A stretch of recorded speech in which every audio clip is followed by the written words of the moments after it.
Okay, kabayan, muli pong nagbabalik ang ating palatuntunan, ating alamin po sa ating pong social media account, kabayan ko. Ito po ay sa pamamagitan po ng Facebook at saka ng YouTube, kabayan.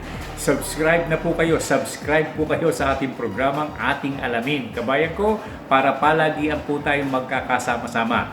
Okay, at alam po ninyo sa ating pong pamamahayag, sa ating pong pagre-report, medyo mapapansin po ninyo na mas nakalalaman po ngayon ng social media at kaysa po sa radyo at telebisyon. Kung sa bagay, ang radyo po, ginagamit na rin po yung social media at napapanood na rin po na dati-rati, napapakinggan lamang, pero yun, ngayon napapakinggan na po ninyo sila at napapanood pa, kabayan.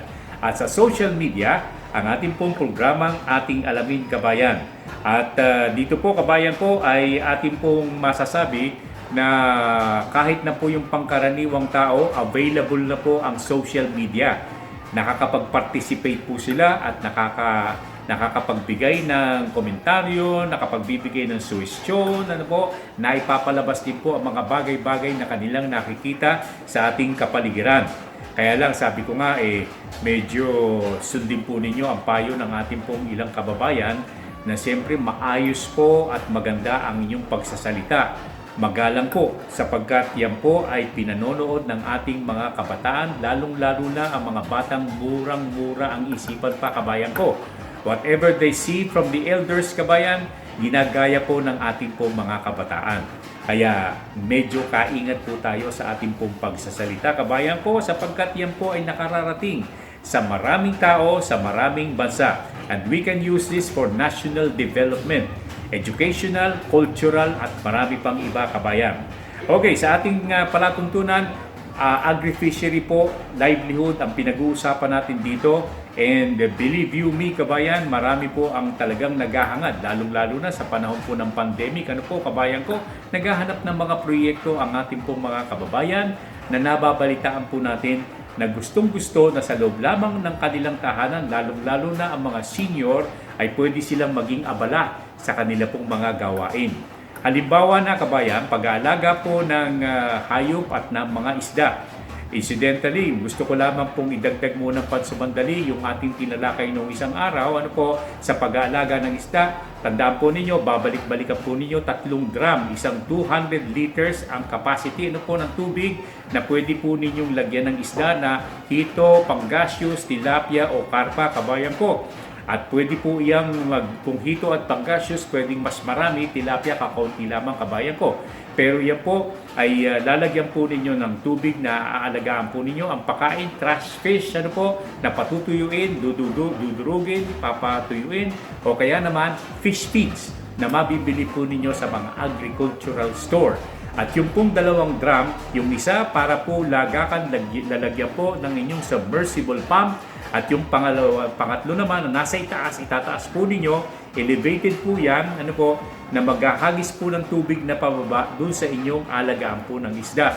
At ang connection po nito, PVC pipe, kabayan, na pwede pong 1/2 lamang, dimedya po. Yung isa, papasok po dun sa submersible pump, doon po aagos ang tubig, medyo sa gitna lang po ng 200 liters sa drum, ang yung lalagay na tubo, doon po para hindi bumaba ng husto ang tubig po, kabayan ko. At pagkatapos, babagsak po sa submersible. Yung submersible po naman, magtatapo ng tubig sa itaas. At yung nasa itaas po, kapag umabot na puro sa butas na inyong ilalagay sa PVC pipe, yan po naman ay aagos na sa pababa, babalik po doon sa isda po ninyo, kabayan ko. At kung meron po kayong mga tanong, sasagutin po. Kung hindi po ninyo maintindihan, paulit-ulit po ninyong panoorin ang nasabing pagpapaliwanag, kabayan. At yan po, larangan ng pangisdaan. Okay, sa araw nito, pag-aalaga po naman ng mga hayop na tulad po ng baboy at manok. Sa baboy, kabayan, sa urbanized area, medyo pinagbabawal po. Pero mamaya kaunti, bibigyan ko po kayo ng ideya tungkol dyan. Ngayon sa ating pong mga kanayunan at malayo po sa mga kalunsuran, kabayan, sa pag-aalaga ng baboy, tanggalin na po ninyo yung simentadong sahig. Wala pong simentadong sahig. Bawas gastos yan, kabayan ko.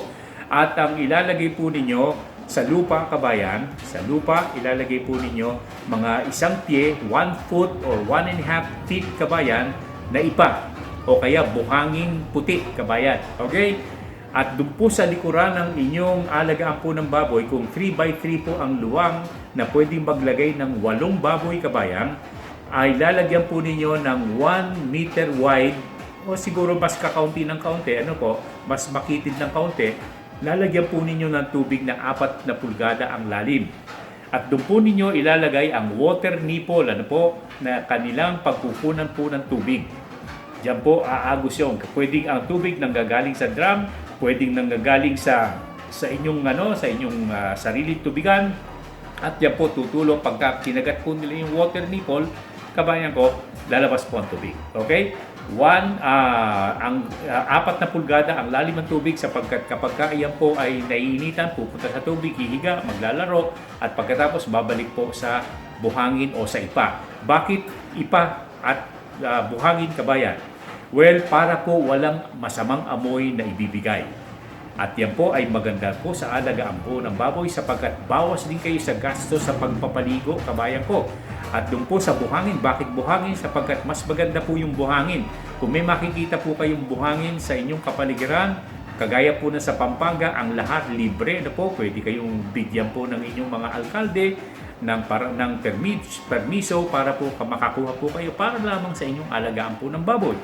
At yung sa ipa, medyo binibili po, mahal po ang ipa ngayon.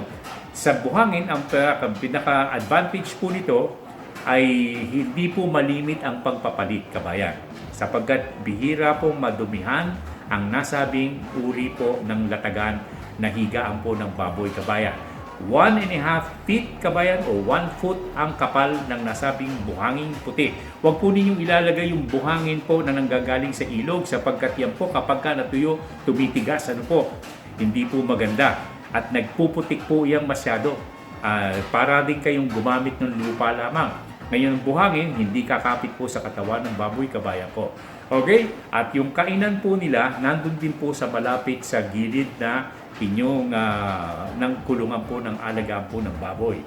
Well, sa kalunsuran, kabayan, pwede niyong i-request sa inyo pong alkalde, o kung sakasakali man, maglalagay po kayo nito, ipakita po ninyo sa inyong agriculturist, sa inyong veterinarian, sa inyo pong mga alkalde na hindi po magbibigay ng masamang amoy, at makatutulong po ito sa inyong pong kabuhayan. Magbibigay po ito ng hanap buhay at negosyo. Hindi po kayo pagagalitan ng inyong mga alkalde, sapagkat ang hangarin po ng ating mga LGU ay makatulong sa kanilang nasasakupan.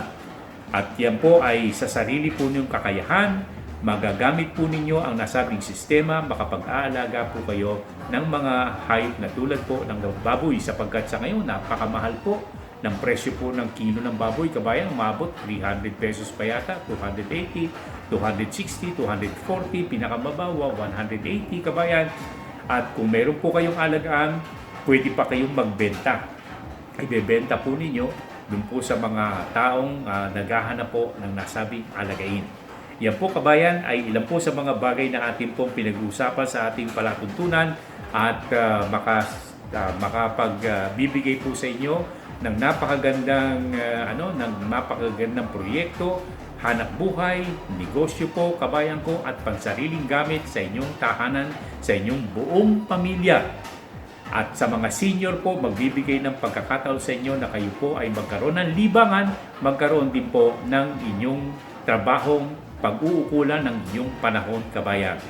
Bahagi po yan ng ating mga backyard gardening, pag-aalaga po ng mga halaman na inyong pararamihin lamang sa mga styrofoam boxes, sa inyong mga lata, sa mga container, sa mga paso, sa mga plastic bag, na inyong paglalagyan, at yan po ay makatutulong ng malaki para kayo ay maging very productive, kabayan, sa lahat ng pagkakataon. Yan po ay payo po ng ating programa, at kung sakasakaling may mga tanong po kayo at may mga kahilingan, huwag po kayong mag-atubili. Don't hesitate to call me. Don't hesitate to give me a ring, kabayan, dito po sa ating programa. at makipag-ugnayan po kayo sa amin at bibigay ko sa inyo ang mga kasagutan sa inyong mga katanungan. Okay, kabayan, yan lamang po sa araw na ito. Ito po naman ang inyong lingkod, Ka Jerry Geronimo, nagpapaalala kung minsan po magbabalita tayo tungkol po sa mga kaganapan, mga issue na nagaganap po sa iba't ibang bahagi po ng Pilipinas at ng daigdig, kabayan. Ito po naman ang inyong lingkod, Ka Jerry Geronimo, nagsasabing ang larangan ng pananakahan, pangisdaan, mga palatuntunang pangkabuhayan ay ating pong pinangangalagaan sa palatuntunang ating alamin. Hanggang sa muli, mabuhay po kayong lahat, kabayan, and God bless to you all.